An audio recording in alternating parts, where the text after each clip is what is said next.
I know I'm being a little bit critical, but Linares really showed that he's really just an old shell of what he used to be. I was really expecting not a KO of the year, but definitely a really impressive stoppage or a really one-sided fight. Tyson Fury, apart from being one of the best heavyweight boxers, and he's probably gonna go down and one of the best in history, but he's probably gonna be one of the best marketers as well too. You know what I'm saying, bro? No one's believing that, bro. No one's believing that.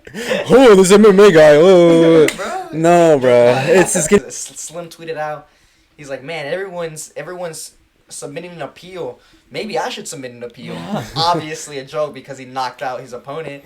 And then the PBA commented underneath and said, might as well at this point, with a laughing emoji. Because everyone, over half of the whole Prime card has submitted an appeal. It's sad. I think Francis Ngannou is definitely taking this fight to really get a fat check, really. That's mainly the reason why he's not in UFC no more. UFC wasn't paying him the money that he felt he deserved or that he wanted. So he goes to PFL, and he still hasn't fought over there either. And he decides to get into the boxing ring against one of the best boxers, Tyson Fury. So that's really what it is. This is all and Francis Ngannou knows this too. You know, he probably just hired Mike Tyson as a coach for the marketing and stuff like that too. So I really think he's just cashing in. Really, I think he's doing the exact same thing. He's taking a page out of Dylan Dennis's playbook. You know, it's funny. What is up, guys? Welcome back to another episode of the Last Round Podcast. You have me, Pablo. You got me, Rudo. Asael. And let's get the show on the road. So this weekend we had two boxing events. You know, we had first off the fights over in the UK with Jack Catterall versus Jorge Linares, and you had over an event here in the States. You know, in Inglewood, California, between Alexis Rocha versus Giovani Santillan. First, let's start off with the fights over in the UK, specifically the Jack Catterall versus Jorge Linares. We saw a 38-year-old Jorge Linares going up against not an up-and-coming, but a contender at the 140 with Jack Catterall. And what were your guys' thoughts about that, about the whole entire fight? Yeah, you know, I think this was a stepping stone for Jack Catterall. Obviously, he is eyeing, you know, the top guys at 140, specifically Josh Taylor. You know, he mentioned him by name in his post-fight interview. So this was I think it was a good performance, you know, a good stepping stone. Jorge Linares is well known. He's been fighting for a very long time at the highest level. He isn't, you know, an elite, but he's a tough, rugged guy. You know, he isn't just someone you could just gloss over. He's there to fight, fast hands, hits hard. But Jack Catterall did what he does, you know, awkward, southpaw, and he was able to get some good shots in on Linares. All in all, pretty good performance, solid performance, and then he, just like I said, he called out the used to be ex-head honcho, Josh Taylor. Yeah, man. I mean, to be honest, I wasn't really that impressed with his performance. Granted, he did what he had to do. He got the unanimous decision win, but then again, we go back to the thing. 38-year-old Jorge Linares. I was actually expecting a stoppage. You know, if I would have bet money, I would have bet money that Catterall was gonna stop him. You know, just based on I believe his last 4 or 3 fights have been a loss for Jorge. Yeah, man. With a performance like that, I'm not even sure if he's really ready for some of the other 140 champions in that weight class. Like, if he were to do that performance against Super Matisse, you know, Devin Haney, you know, the winner of Devin Haney, or Regis Prograis, stuff like that. Yeah, I was expecting a little bit more, if I'm going to be honest. I know I'm being a little bit critical, but yeah, man, Jorge Linares really showed that he's really just an old shell of what he used to be. You know what I'm saying? I was really expecting not a KO of the year, but definitely a really impressive stoppage or a really one-sided fight. Well, I mean, is Jack Catterall really known for his power? I don't believe so. I think he's mainly known for kind of being awkward, and that's kind of what he does. You know, he goes in there. He's like one of those styles that's like really hard to beat. You don't really see it a lot. Southpaw, but he's very flat-footed, and he sticks out his jab, kind of just like to measure distance. He did land some good shots on Linares. He had Linares hurt. I believe it was the 5th round where he hurt him for the first time, and he actually started pushing forward. Yeah, but he's a bit of a weird fighting style. Like I said, he fights mainly off of the back foot, but once he does get his opponent hurt, he does push the pace a little bit, but no crazy finish. You know, he's not a crazy finisher or anything like that. He's not very explosive. So I don't know if I would expect a knockout from him. You know. I feel like okay, yeah, maybe he's not accustomed to showing that crazy one punch KO power or stopping guys like that. But I feel like he should have stopped someone of a fighter of like Jorge Linares, just given the fact that he's been on a losing streak, 30 years old. I think he was even contemplating retirement really, if he lost his fight. So that kind of shows you where his head is at. And given Catterall, he has fought for the world title before. He came up short, even though I believe he won, rightfully so. He should be a champion right now, but that's not how it was. He's trying to get back in that position again to fight for one of the 4 belts again. So yeah, I feel like he should have definitely brought a more, not just a dominant performance, because that's exactly what he did, but he should have definitely shut him out, really. Not shut him out, but stopped him. Yeah, that's kind of what I was expecting. Yeah, well, I mean, again, Jorge Linares is a tough guy. Obviously Devin Haney. I was gonna say Devin Haney didn't stop him, but Devin Haney doesn't stop anybody, so it's not real, Except that one dude. Except that one guy that highlight reel is his favorite clip of him. But yeah, I mean, Jorge Linares is a tough guy. I guess Lomachenko did stop him with that body shot.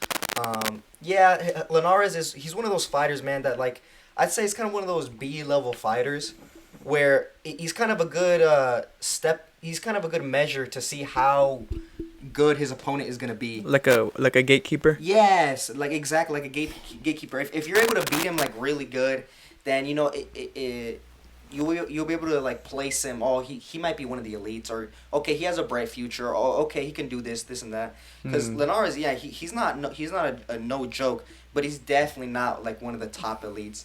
I don't think he's ever really been one of the top elites.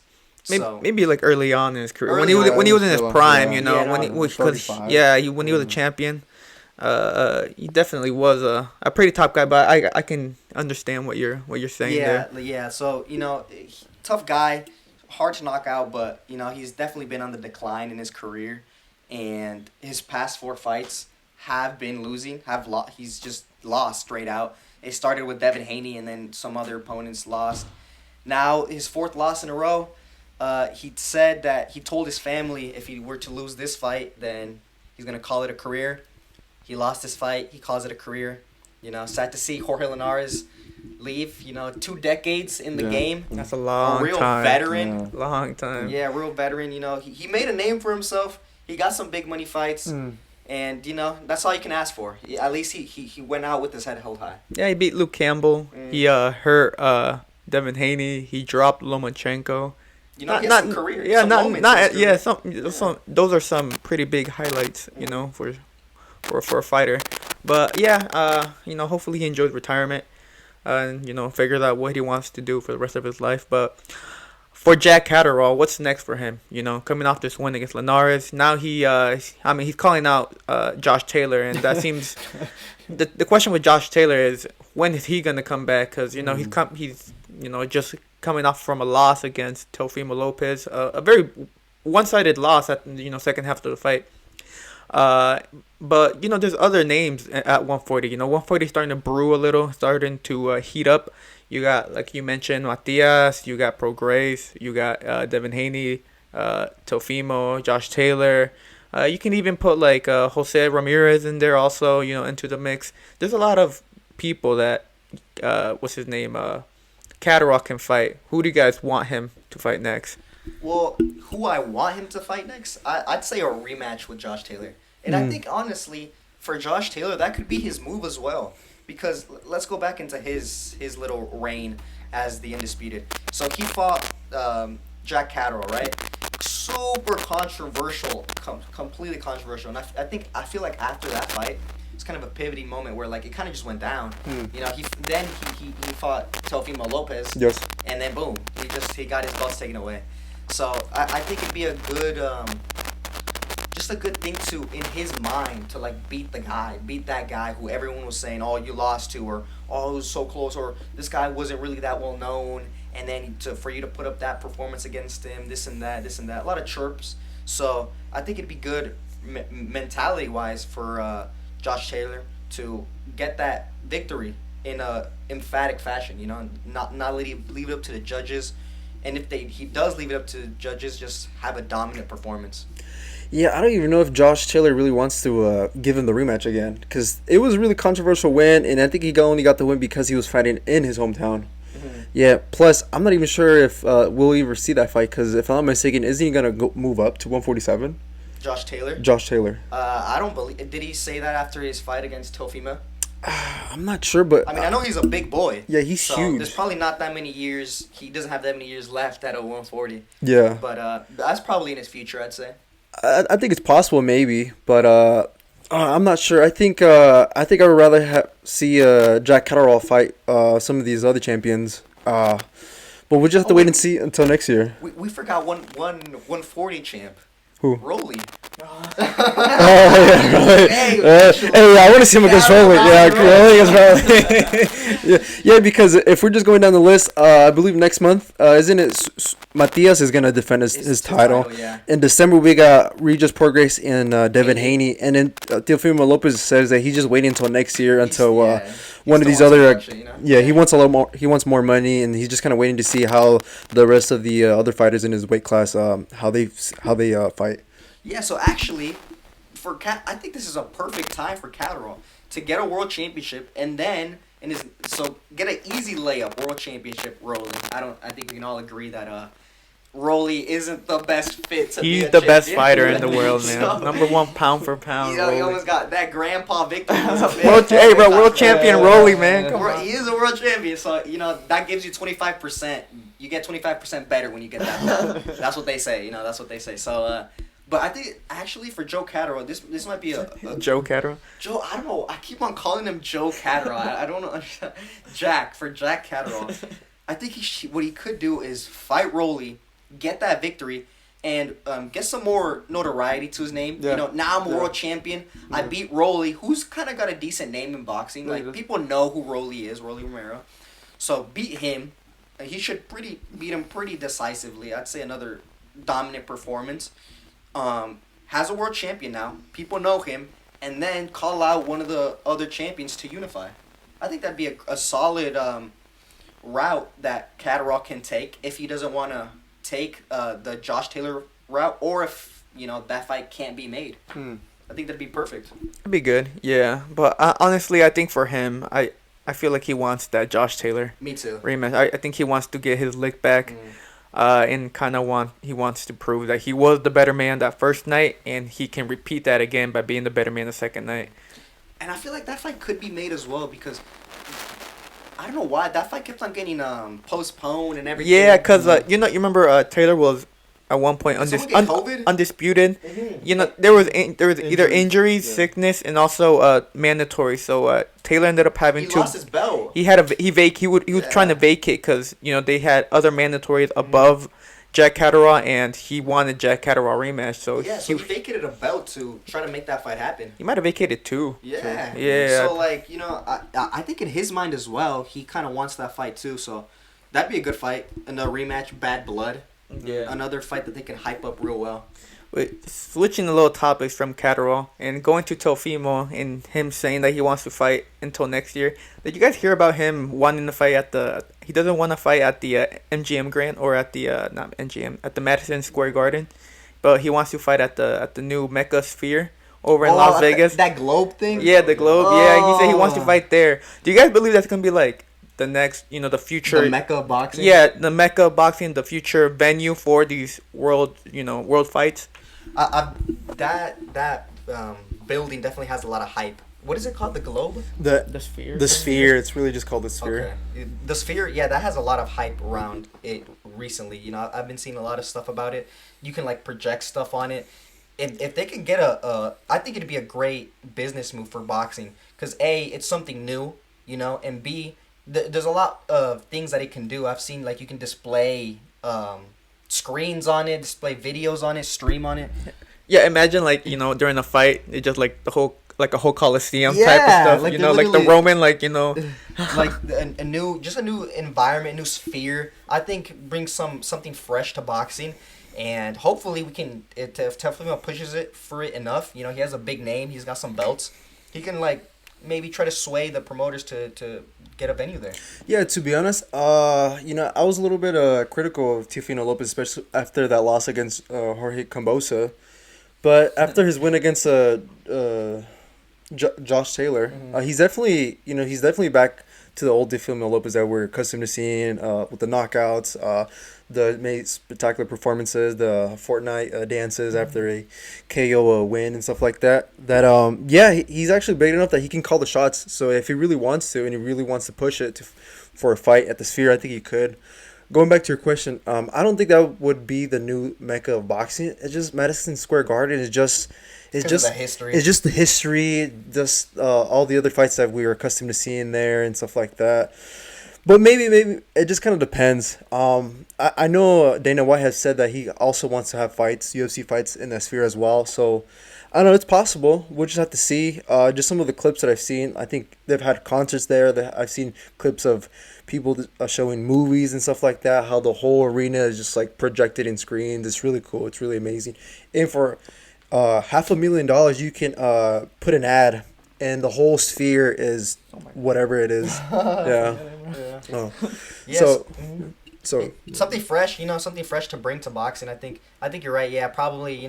There's some places that have a nostalgia factor, and that definitely plays a role in boxing. Because boxing has been around for a very long time. But maybe this can be the future. Maybe maybe we can host some big fights in that Sphere. That'd be dope, honestly. That'd be Yeah, awesome. that'd be crazy. Yeah. who would you guys want to see in there? Teofimo, man. I don't want to see. Teofimo's in it.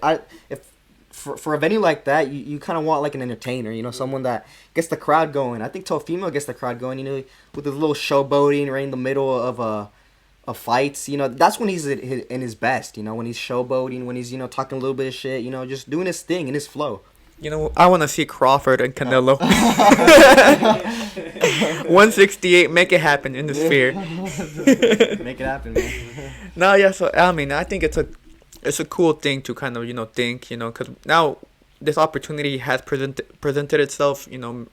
Can they take advantage of it? Can it be done? We probably won't be able to see it until maybe a couple of years into the future, but I mean, now that it's here and it's possible, it can be done. It like opens up a lot of ideas. A lot of new opportunities for where fights can be staged. And maybe they stage a fight successful. Maybe they can open up other spheres. In different areas. Maybe across the world. And then have fights and venues. There. Mm-hmm. So I think it's a pretty cool opportunity, a pretty good idea to think about. But So. Anyways, that's enough from the Sphere. But back to boxing, okay? Back to Jack Catterall. So we have a lot of opportunities for him.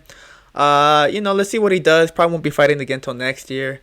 But hopefully he gets back in the ring early on, 2024, and hopefully he gets a fight with Josh Taylor. But so that was the fights over there in the UK. Pretty decent. Switching over here to the States, though, we had a pretty big upset, Mexican banger, man. A Mexican banger, yeah. It was a great fight for as long as it lasted. We had Alexis Rocha, Golden Boy, signee, the Golden Boy of Golden Boy. One of his last few fighters that he has left, going up against Giovani Santillan.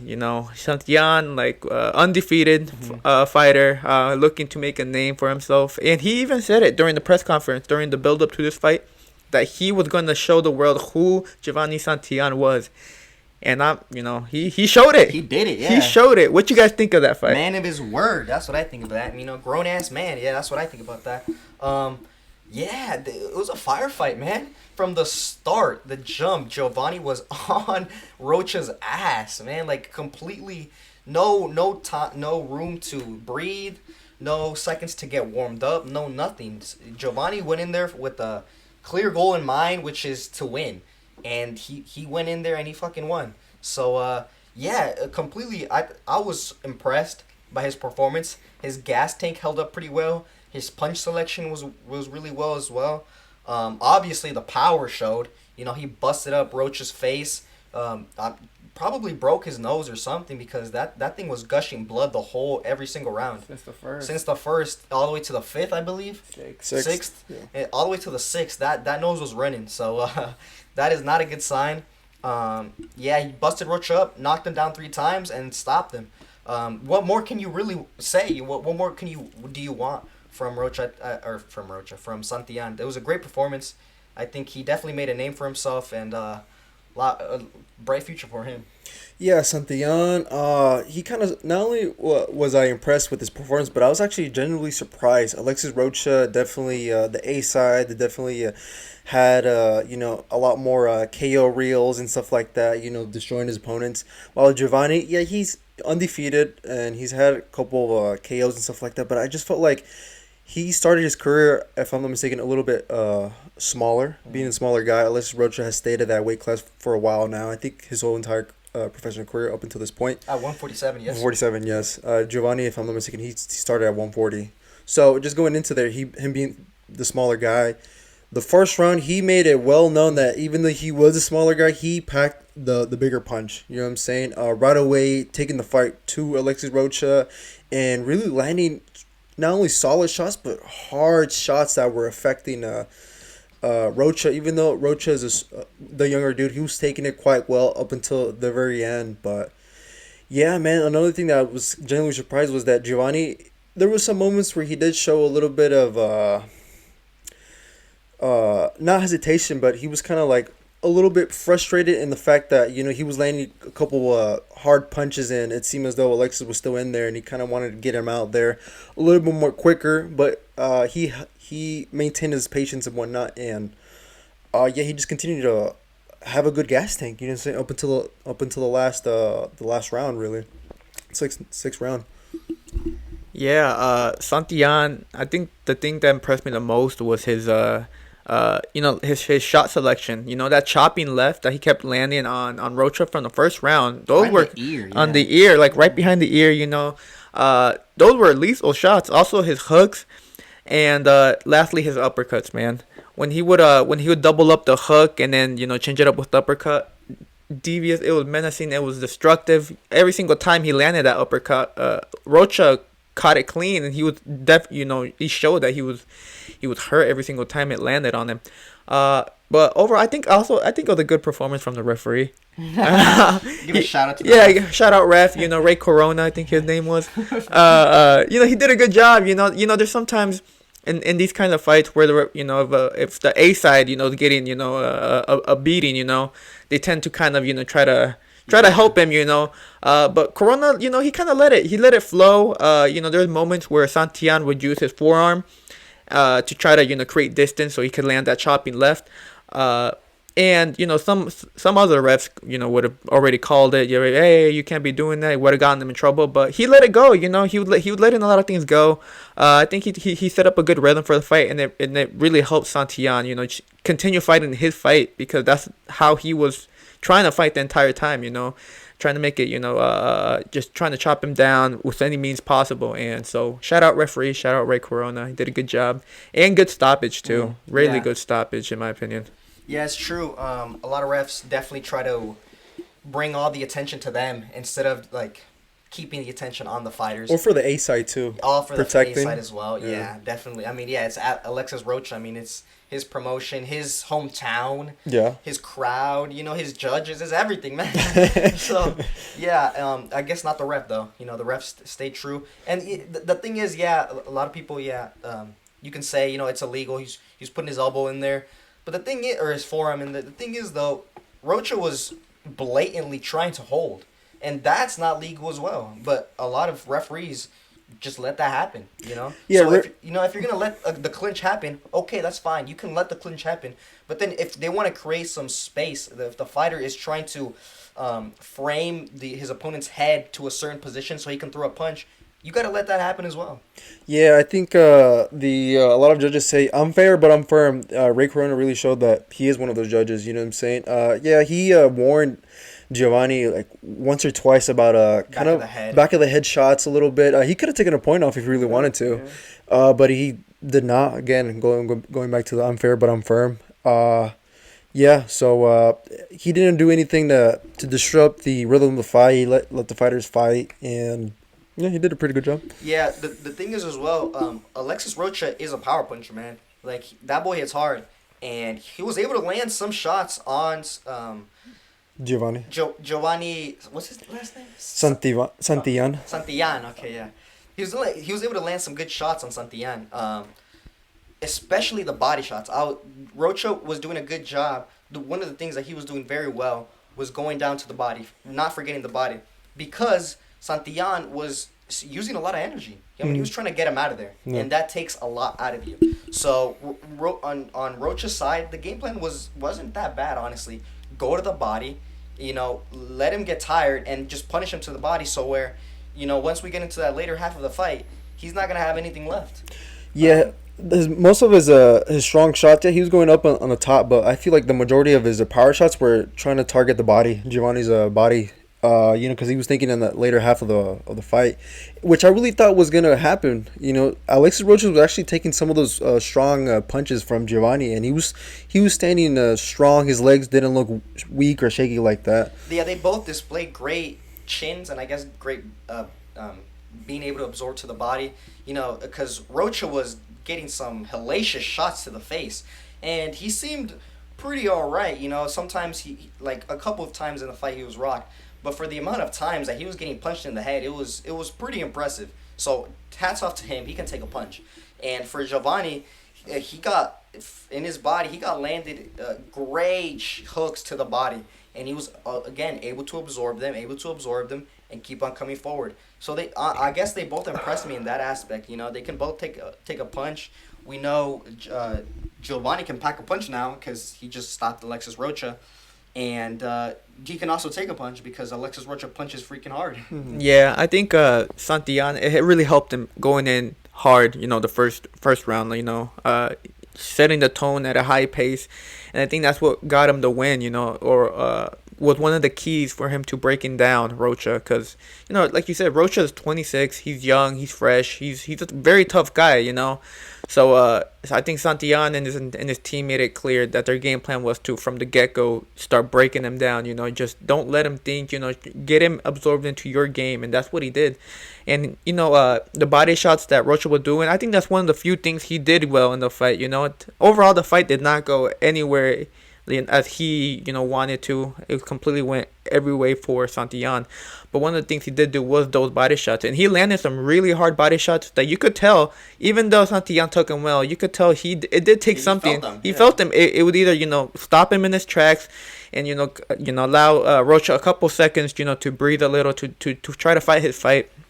But Santillan had that poker face too, so you weren't really sure if it did hurt him or it didn't, so you had to stay cautious about that.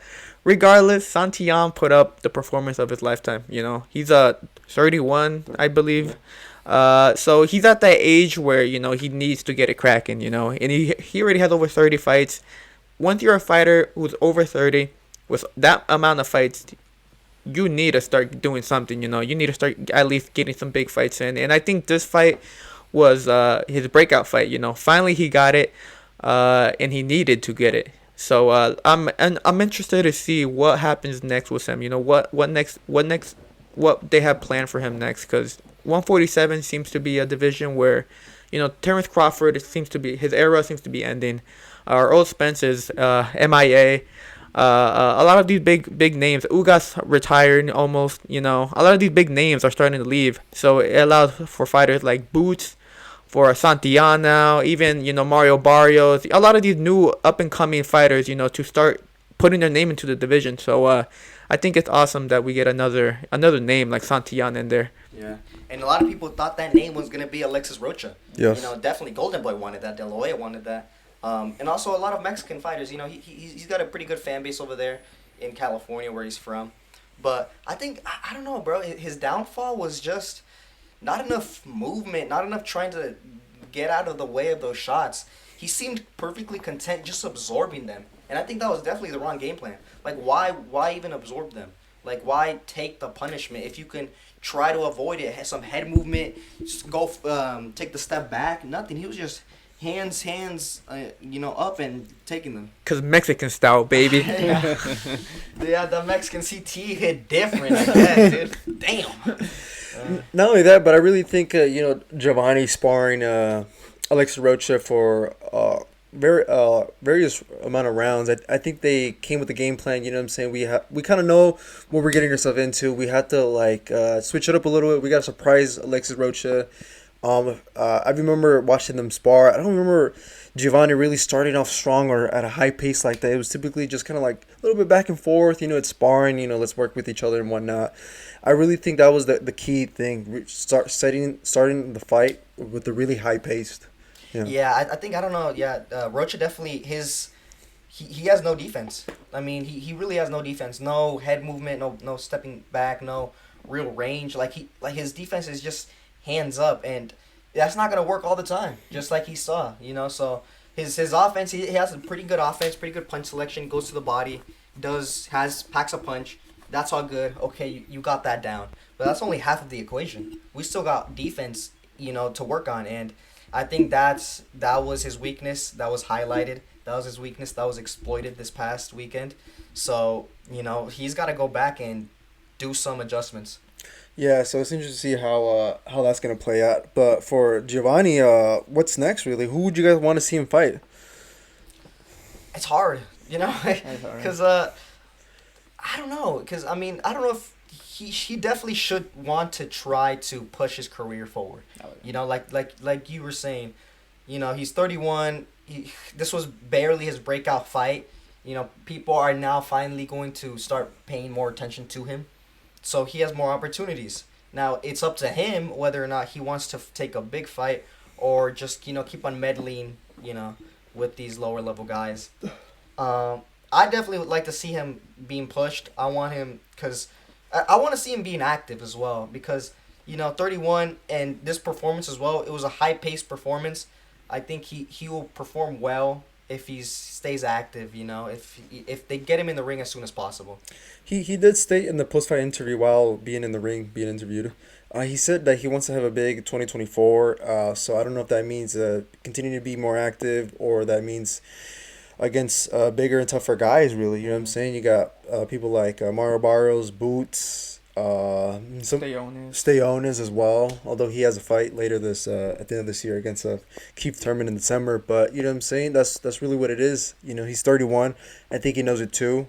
This was his first. Not only was this his first big fight, big test, but this was his first main event, and I think he wants to continue to do that. So yeah, I'm pretty sure he's gonna look for something of a title eliminator or something to get him a fight after against a champion if Crawford is still the champion. Mm. Yeah, I guess it'd be interesting. Yeah, it kind of all depends on what Crawford does, because he could hang on to all the belts and then, you know, there's that. But if he decides to vacate all of them, you know, I keep on forgetting his name. I keep on wanting to say Stayonis. Stayonis. No. I'm talking about Giovanni. Oh, Giovani Santillan. Santillan. Santillan. I don't know. Okay, Santillan. Santillan could find himself in a position where he's fighting for a vacant title. Yeah. You know, so I feel like it's a very, very volatile times coming into the 147 division. You know, then we're all waiting for the Kingpin Crawford to speak. You know, Yeah. he's definitely got his foot. You know, he's ruling over everybody. He's kind of holding it up a little bit. Yeah. So it depends what he decides to do, because I guess he can decide to stay at 147, and then he's gonna have to get a mandatory by mandatory.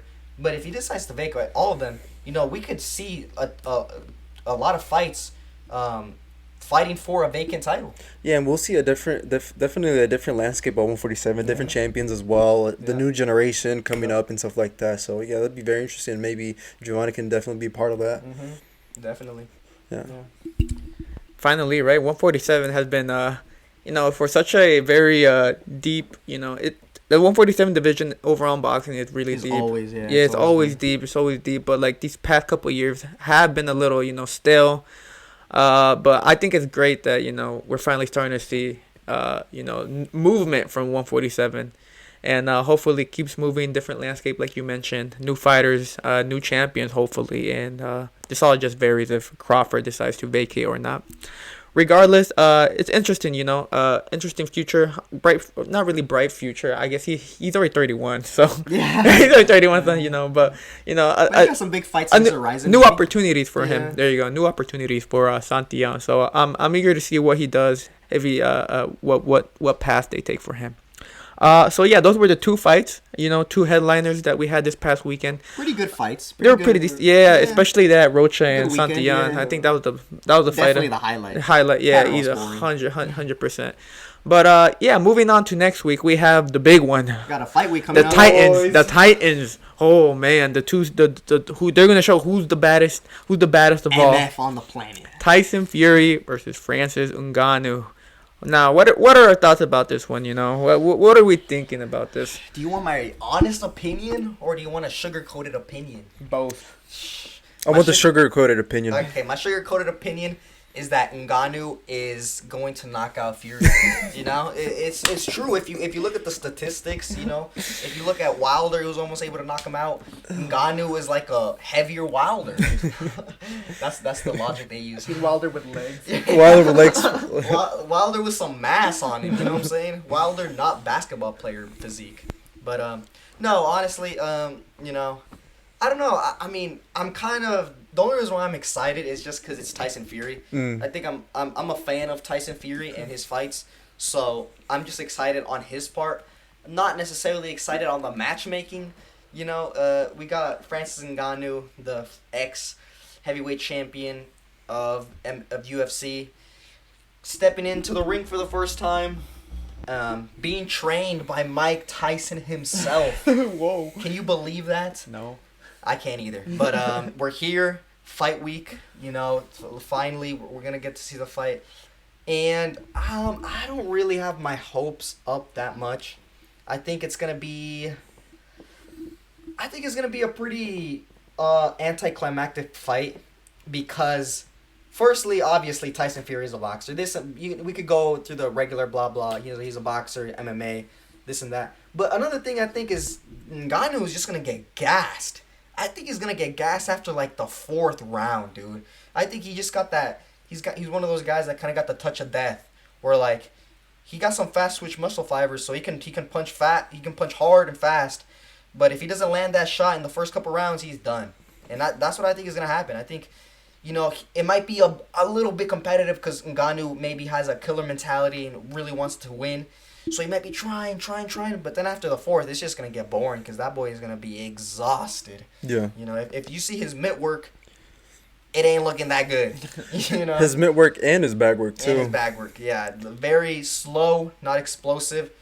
And it looks like he's exhausted. He's breathing from his mouth, sweating buckets. You know, I don't know. It's not a good sign. It's a similar problem that Logan Paul has. You know, he's with a lot of steroid use, big juiced muscles. You know, he kind of gets tired from throwing a lot of punches. You know, all that build up lactic acid in those big old muscles. Too much mass. I think that's what Francis Ngannou is gonna experience come fight night. Really, yeah. I'm gonna say the first 4 rounds he's gonna be really try to push the action a little bit forward, and then Tyson Fury is just gonna continue to lay back, be on the back foot, trying to box him here and there, blah blah blah.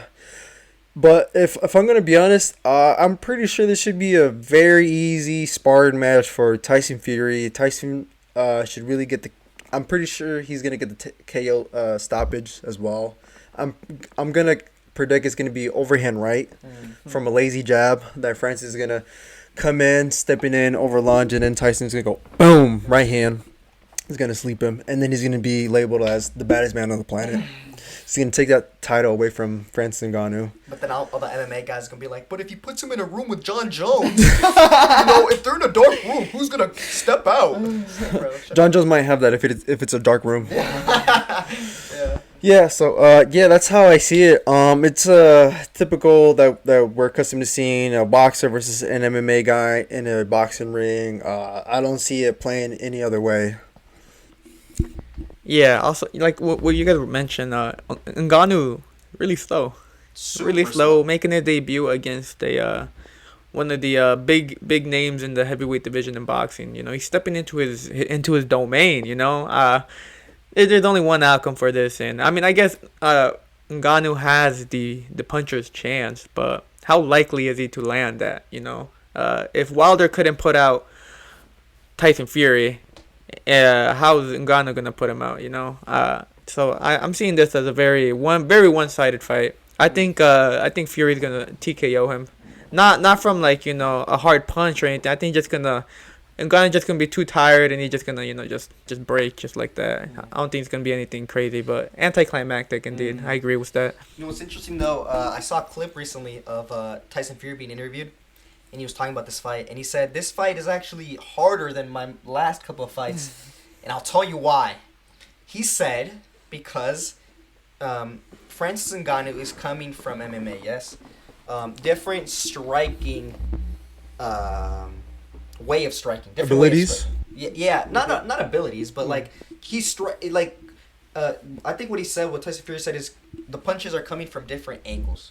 So he said, he's like, I usually only do a 6-week camp, I think he said, for his fights. He's like, because I know how to beat boxers, 1, 2, this and that. But these MMA guys, they punch from a different angle. It's a bit different. So I'm doing an 8-week, I think he said, training camp this time. Is there any truth to that, Tyson Fury, apart from being one of the best heavyweight boxers, and he's probably going to go down and one of the best in history, but he's probably going to be one of the best marketers as well, too. You know what I'm saying? Bro, no one's believing that, bro. No one's believing that. Oh, this MMA guy. Oh. No, bro. It's going to be the exact same thing. It's going to play out exactly the way it's always been when a MMA guy tries to step into a ring against another boxer. A pure boxer, given that as well. I think Francis Ngannou is definitely taking this fight to really get a fat check, really. That's mainly the reason why he's not in UFC no more. UFC wasn't paying him the money that he felt he deserved or that he wanted. So he goes to PFL, and he still hasn't fought over there either.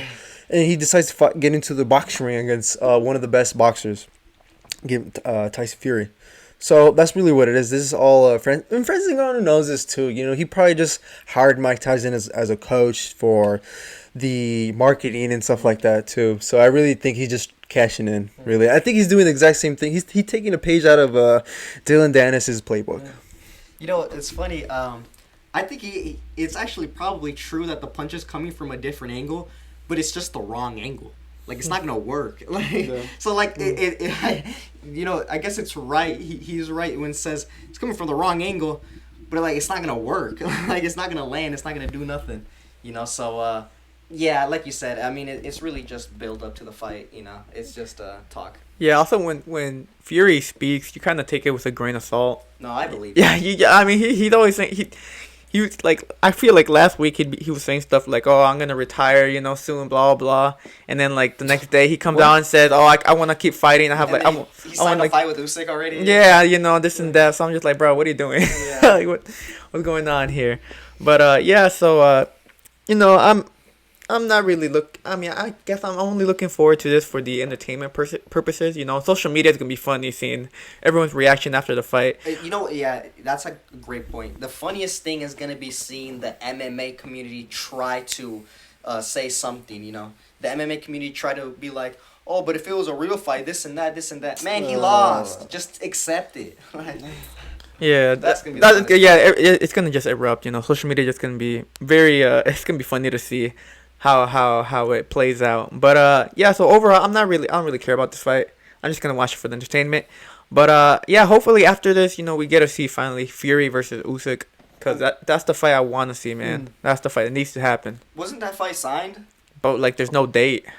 Apparently, yeah. Oh, I thought I could have sworn I thought there was a date, because they were all saying that it all depends on if Tyson Fury gets injured or not. Yeah. Because the turnaround was super fast. I think it wasn't supposed to be in December or some shit. It was kind of what this would remind me of when Canelo fought Chavez Jr. And after Canelo just whooped his ass for 12 rounds, Golovkin came out like a WWE superstar. When then oh yeah. And then they announced the first fight. Yeah, they got him in the ring. Yeah. And they're like, Gennady Golovkin. And then his song comes out. And he did the ring walk and everything. Yeah, he was all suited up and everything. He's all smiling. They're all booing him. Yeah. And he got into the ring. It felt like a whole WWE moment. I feel like that might happen for this fight. After Tyson Fury beats Ngannou, they're just gonna be like, here comes Usyk, and then his song comes in. He comes in, into the ring like a whole WWE thing. Honestly, that could happen. It could. Tyson Fury is an entertainer, a performer. If I'm not mistaken, I believe I saw somewhere on some Twitter post that Usyk might be there for the Francis I wouldn't Ngannou doubt fight. it, yeah. Yeah. If I was Usyk, I'd be there too. Yeah, and I believe they did sign a fight. I think Right? yeah, the Yeah. details aren't really established. I think it's just kind of like, yeah, we'll fight sometime next year.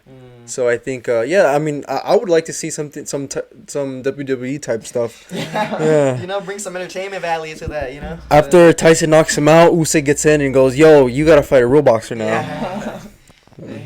Yeah, but I mean, yeah. At the end of the day, And then Fury smashes him through a table. they go for WWE. Yeah.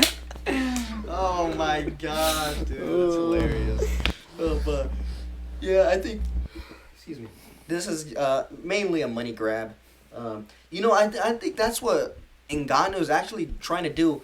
When you start talking about that, actually, it kind of makes sense. He signed with the PFL, right, for a ton of money, and one of the details of the PFL was that Francis Ngannou was still a free agent, so he could still fight on other organizations. And I think maybe Ngannou, what he's trying to do is just like make money. Like that's it. Like he doesn't even want to fight anymore. He just wants to, you know, have like those big exhibitions that like Mayweather has and all those bullshit to just generate as much money and then retire. Look, and I don't blame him either, bro. He's been fighting for X amount of years. The UFC doesn't pay very well, as has been proven and shown. It's going to continue And his to be that. background as well, coming from absolutely dirt poor nothing. Africa. Yeah, Yeah. like, you know, that's if he wants to make money, who cares? You know, all the power to him. Yeah, he's 38. You know what I'm saying? He doesn't have a lot of time to. You know, this is combat sports is not a very long, lucrative thing to be in. You know what I'm saying? Athletes have really short careers and whatnot. So Francis Ngannou being 38, yeah, he's gonna try to get as much money as he can. I really think that's what it is. Yeah, and that's another reason why I'm going for Tyson Fury. Yeah. Get your money up. Yeah, get your money Yeah, up. does Legacy provide food in the table, man? Yeah, so, yeah, I mean, I'm just looking to get entertained, yeah, pretty much. Yeah. So yeah, we got that to look forward to. I guess we are all in unanimous in agreement that Fury's gonna easily. He's gonna put him on a chain and dog walk him, Ariel. Logan, calm down, bro. Didn't Jake say that as well? I don't. Oh I yeah, think he with Nate. did. With Nate. I think. Yeah, with Nate. He's With like, Nate. I'm gonna put him on a leash and I'm gonna dog walk him, Ariel. You know for a fact they rehearsed it, man. Dude, that's so funny. They probably dreamed of it when they were in the shower. They were like, oh, they were mom. literally in the shower. I'm gonna talk, dude. I'm gonna talk my shit, bro. It's gonna go crazy on the socials. Yeah, he recited it like a couple times, you He know. wrote it down. Yeah. Yeah. Yeah, but yeah, okay. So I think we got all the points for the fights, you Yeah. know, for this week's. Got something to look forward to. I guess so. Yeah, you got something to look forward to for next week. And yeah. So anything else we want to talk about? Yeah, something that I kind of I'm looking forward to see how this is gonna play out. All the appeals from last week's bouts from the Misfits card, the Prime card. Yeah, it seems as though just about every guy or every bout on the main event card has sent an appeal to the organization who was in charge of that. I'm not sure how that's gonna play out. I don't know what to think about that. Some of them, like Dylan Dennis should not have. It's just for a troll. I understand his motive. Yeah, It's just for a troll. but I think they're just kind of sore losers, really. The other ones, yes. Yes. It was funny. Slim, you know, poked fun. Even the PBA, which is the sanctioning organization of Prime, they joked about it because Slim tweeted out. He's like, man, everyone's submitting an appeal. Maybe I should submit an appeal. Obviously a joke because he knocked out his opponent. And then the PBA commented underneath and said, might as well at this point, with a laughing emoji. Because everyone, over half of the whole Prime card has submitted an appeal. It's sad. It is sad. I think it's if they don't situate something, this is gonna get out of control for future events. Yeah, I think only two of them are warranted. One is Chase Demore. I think he has. I think he has a legitimate, My boy like, Chase. he has a legitimate, you know, reason to be like, hey, maybe look at this fight again. Okay, that's understandable. The other one is Dylan Dennis because he's just a troll. So you can understand his appeal move. You know, it doesn't come to a surprise. Like who's gonna appeal an obviously shutout decision? Not even Dylan Dennis. DQ, bro. A DQ, Dylan Dennis. You know, so that's understandable. I understand that one. But all the other ones are just sore losers, man. Like, especially KSI. The biggest sore loser of them all. A clip of him is going viral right now because he was making fun of Logan Paul for submitting an appeal after Jack Reese took 2 points, which ended up costing Logan the fight. Yeah. And, Logan Paul submitted an appeal, and KSI went in on him. He was saying, oh, you have all these yes men, you have all these yes men with your ego, and your ego's so big, but now that the fight settled down, now you just can't accept that you lost. Yeah. And those words are so true for KSI. This man, he has so many guys on his ego, yes men's all around him. And when he finally loses, he can't accept it. And he appeals. So hopefully, this is what I pray. I pray the PBA denies every single appeal of those. Because it's completely unwarranted. And it will, if they accept it, it will set a dangerous precedent that will be abused for the rest of influencer boxing. Yeah, karma's a bitch, huh? Karma's a bitch. What goes around comes around. Yeah. But yeah, the only one that I truly believe the decision should get overturned is my boy Chase Demore. Generally, I like Chase. I'm not gonna lie. I've been rooting for this guy, even though he's had questionable performances in the past with DQs and some other sorts of variations. Other shenanigans. Yeah, he did. I believe he did beat Tempo Arts. Yeah. But other than that, all the other ones, I don't see that they should get denied. Yeah, completely nonsense, man.